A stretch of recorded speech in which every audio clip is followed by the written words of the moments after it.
जय भीम।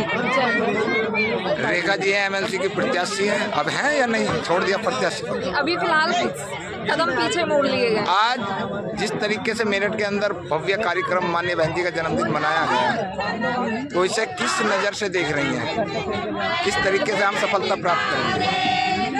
देखिए, बिगुल बज गया है 2027 का, इसको केवल जन्मदिन आप समझें, ये 2027 का बिगुल बज गया है कि 2027 में बहन जी आ रही हैं।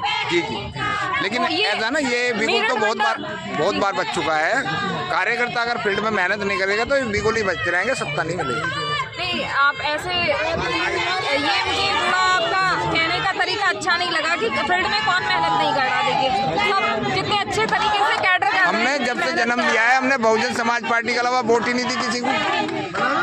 हम बसपा का सपोर्टर हैं, बसपा के लड़ाकू जवान हैं। ये कुछ समय का मैंने अभी बताया था, ये कुछ समय का शून्यकाल चल रहा था। अच्छा, तो ये शून्यकाल भला किसने नहीं देखा?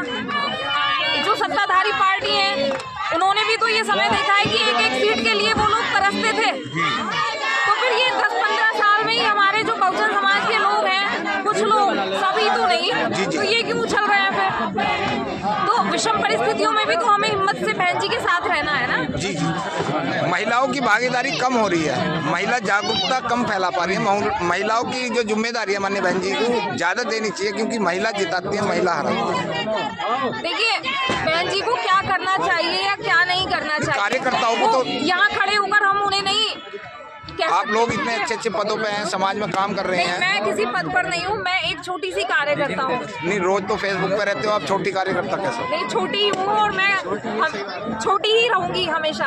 अच्छा, मैं बड़ी नहीं होना चाहती। तो मुझे आपका इतना प्यार सम्मान मिल रहा है, ये ही मेरे लिए काफी है। सांसद या विधायक होने से भी ज्यादा है ये। जी, महिलाओं को जागरूक करना आप लोगों की हमारी जिम्मेदारी है, लेकिन महिलाओं को जागरूक करना हमारी आपकी जिम्मेदारी है। ज्यादा से ज्यादा अपनी जो जिम्मेदारी है वो 3 साल से हम फील्ड में जा रहे हैं, बखूबी जो बहुजन विचारधारा है उसको फैलाने का काम कर रहे हैं, और उसमें बहुत अच्छे सकारात्मक रिजल्ट नजर भी आ रहे हैं, आपने देखा भी होगा। जी जी, ठीक है। तो लोग अब जो है, उनकी जो बंद आंखें थी ना, वो खुलने लगी हैं। जो दिमाग के अंदर भी आंखें होती है ना, वो भी खुलने लगी हैं। अब बत्ती जल गई है कि हमारे लिए क्या सही है और क्या सही नहीं है। अभी एक चीज की और हम लोगों को दिक्कत आएगी कि अब हमारी दूसरी पार्टी भी खड़ी होगी समाज की, तो आदमी दो जगह बट रहा है।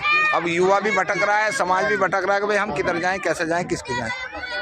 देखिए, ये जो युवा भटक रहे हैं, इसके जिम्मेदार उनके माता पिता या परिवार वाले हैं। हम बच्चों को समय नहीं देते हैं, हम बच्चों को वो कहानियां नहीं बताते हैं कि हम किस समाज से ताल्लुक रखते हैं, किन महापुरुषों के योगदान की वजह से, संघर्ष की वजह से आज तक गाड़ी हमारी यहाँ तक आई है।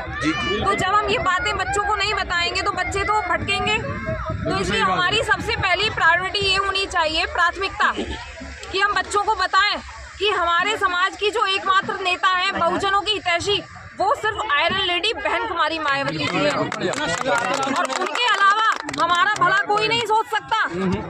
सत्ता तो कितनी आई और कितनी चली भी जाएंगी, लेकिन जितने भी विरोधी हैं वो दुश्मन हैं।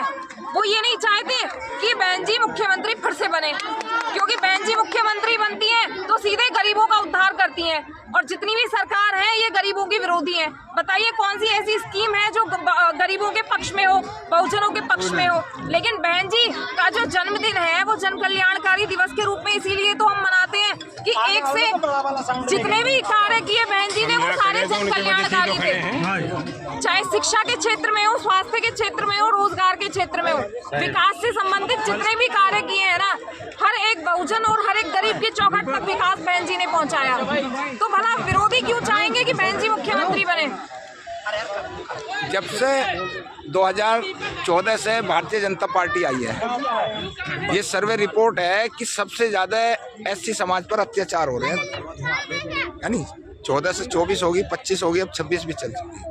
तो अब जो भाजपा आई थी उत्तर प्रदेश में, जो राजनाथ सिंह है वो कहते हैं कि भाई वनवास काट दो, अब राम का भी वनवास कट गया, तो अब बहन जी का भी वनवास हम लोगों को काटना चाहिए, नहीं चाहिए?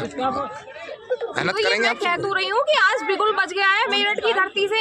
जी। ये तो वैसे भी संघर्ष से भरपूर है यहाँ की जमीन। जी जी, संघर्ष से भरी हुई गाथा है जमीन की। तो आज से ये बिगुल बज गया है बहन जी का। आप तो अब स्वागत करिए, मुख्यमंत्री बननी है वो 2027 में। बहुत बहुत धन्यवाद। ये बिल्कुल बचा है 2027 का। जी जी, धन्यवाद आपको। भाई।